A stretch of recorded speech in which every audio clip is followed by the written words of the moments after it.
Welcome back everyone. नमस्ते सभी को। आज घटस्थ योगा श्रृंखला महर्षि हिरण्य में हम अग्निसार अंतर्ध्वति के बारे में जानने के प्रयास को जारी रखेंगे।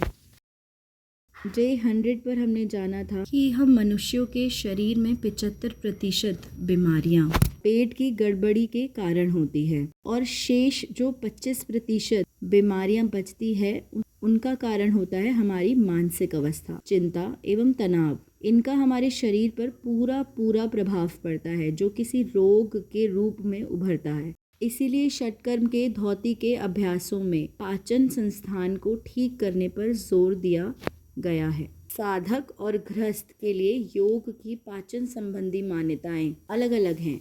वह साधक जो योग में सिद्ध बनता है उसकी शारीरिक क्षमता इतनी बढ़ जाती है कि वह लकड़ी और पत्थर को भी पचा सकता है।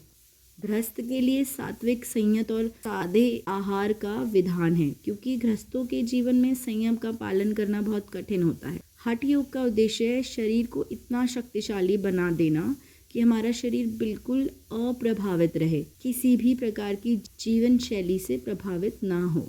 चलिए जानते हैं कि अग्निसार अंतर्ध्वति का हमारे प्राणों और चक्रों पर क्या प्रभाव पड़ता है।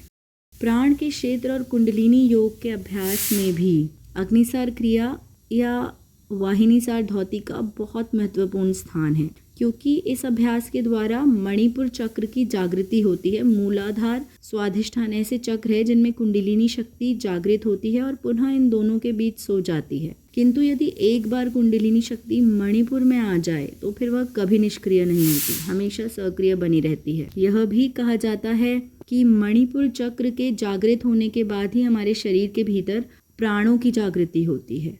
यहाँ तक सुनने के लिए धन्यवाद। अब कल जारी रखेंगे।